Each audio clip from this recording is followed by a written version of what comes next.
So we have, like Sumit said, right, there's a number of satellites being launched every day, and we have close to like thousands of satellites revolving around the globe, but like exactly right now. Okay.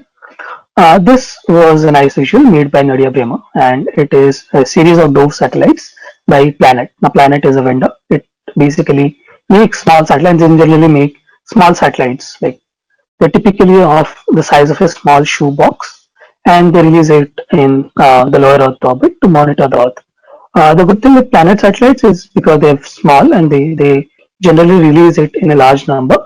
They cover the entire globe on a day-to-day basis. So you have mid-resolution somewhere between 3 to 5 meter data available daily for the entire world at the fingertips. Okay, it's not completely free, but Planet has certain grants available for education institutes, non-profits. You can apply for the grants and get access to the data and start exploring and doing work on top of it. So where are we using this data? Like we are getting a lot of data through satellites, and satellite data is becoming cheap day by day. But what are we using it for?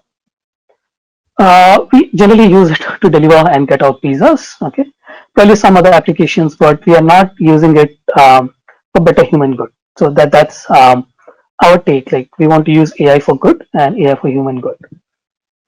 So can we do something better, right? So this is a work from a group led by Stefano Armon in Stanford.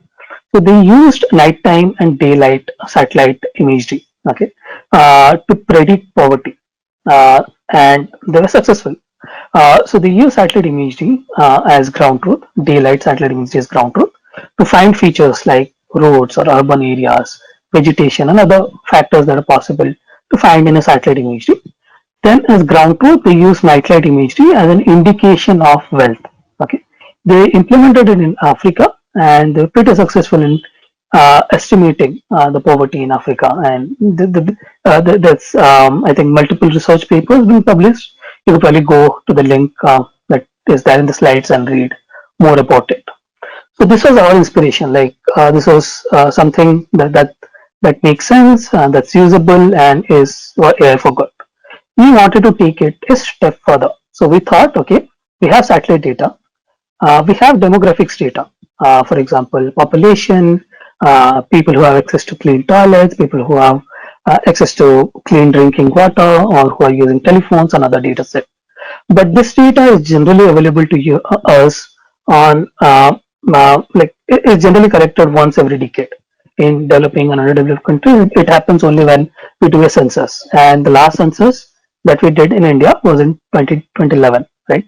So every time somebody has to rely on some data, some demographic data, they are actually looking at a data that is 10 years old. So let's say you're planning for disaster planning and recovery, right? You rely on a 10-year-old data. You are looking at distributing vaccines. So let's say we have vaccines for COVID-19 available in the coming few months. How are we going to distribute it? We don't really know where people are. We have at a very less spatial and temporal resolution.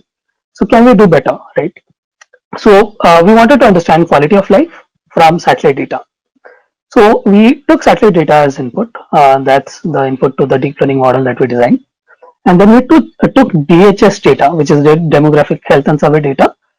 It's conducted almost for the entire world at a 5 year interval. And they also make lat long coordinates available. So they give you lat long coordinates and the demographic feature of the place. So using those coordinates, we extracted the satellite imagery.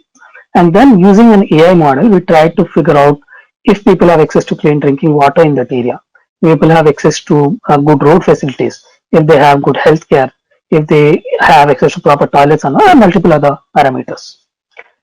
From what we did and the analysis that we did on the model results, you can see the DHS data, which is on the left, and the prediction by the deep learning model on the right.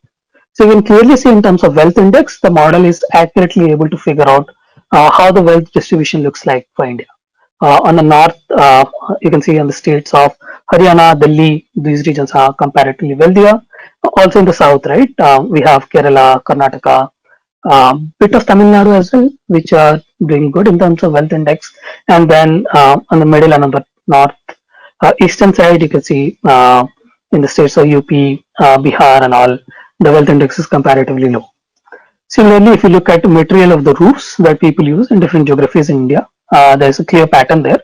And our model, the deep learning model that we built, is able to find the pattern almost like I wouldn't say it was able to do like 100% job, but 80 to 90% is what we are expecting, and we're able to get that much accuracy. So we were able to figure out the basic demographic features on satellite data. Now this is super helpful, right? You don't really have to wait for 10 years to get population density or any other demographic feature of a place. You could get the satellite imagery for the place on a daily basis and then compute the demographic features and take action based on that rather than waiting 10 years to get the data out. This is a quick demo of the application. We have it hosted on Gramener.com. You can go and try it out. Here you can give a lat long of a place, select the metric that you want to look at, and then it goes, fetches the data out, and then it plots how the wealth pattern looks like, how the healthcare pattern looks like, and other features that we have built the model on.